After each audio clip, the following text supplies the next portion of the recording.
एक बार बूढ़ा उल्लू पेड़ पर बैठकर अपनी प्रेमिका को याद कर रहा था और उसके ख्यालों में इतना खो गया कि कब सुबह से शाम हो गई उसे पता ही नहीं चला। फिर उसका उल्लू मित्र आया जो उसकी प्रेमिका का मित्र था।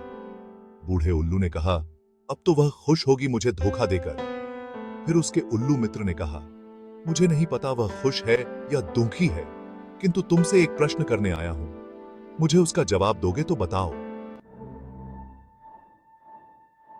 ठीक पूछो, मैं जरूर जवाब दूंगा।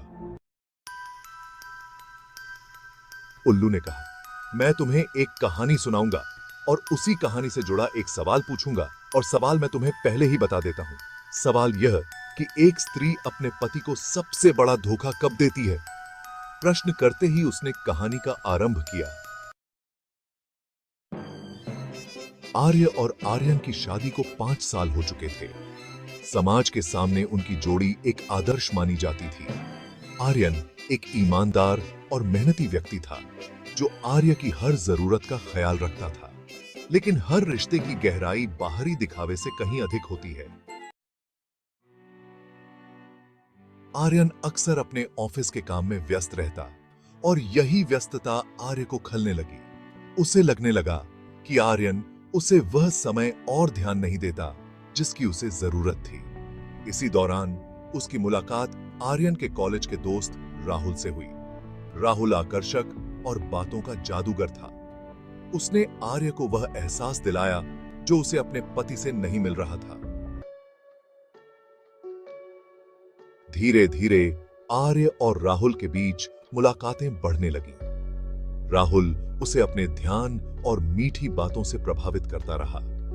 आर्य को यह समझ ही नहीं आया कि वह उस रिश्ते की सीमा लांघ चुकी है जो उसकी शादी के पवित्र बंधन को तोड़ रहा है। आर्य ने सोचा कि जो वह कर रही है वह उसके अधूरेपन को पूरा करने का एक तरीका है। उसने खुद को यह कहकर दिलासा दिया कि आर्यन ने ही उसे इस राह पर धकेला है।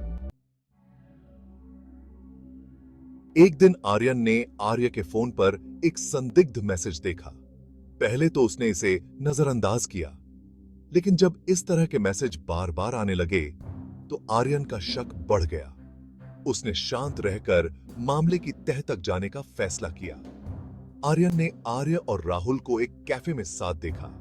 उस पल में उसके सारे शक यकीन में बदल गए, लेकिन उसने तुरंत कोई प्रतिक्रिया नहीं दी। वह घर लौटा और सोचने लगा कि इस स्थिति का सामना कैसे किया जाए। कुछ दिनों बाद आर्यन ने आर्य से बात की। उसने सीधा सवाल किया, क्या तुम्हारा मुझसे रिश्ता सिर्फ नाम का रह गया है? आर्य पहले तो चौंक गई, फिर उसने धीरे धीरे सब कुछ मान लिया। उसने कहा, मुझे लगा कि तुम मुझे समझने की कोशिश नहीं कर रहे। राहुल ने मुझे वो सहारा दिया जो मुझे तुमसे चाहिए था। आर्यन की आंखों में गुस्सा नहीं बल्कि गहरा दुख था। उसने शांत स्वर में कहा, प्यार की कमी को बातें और समय से पूरा किया जा सकता है, लेकिन विश्वास के टूटने का कोई इलाज नहीं। तुमने हमारे रिश्ते को वो चोट दी है जिसे मैं कभी ठीक नहीं कर पाऊंगा।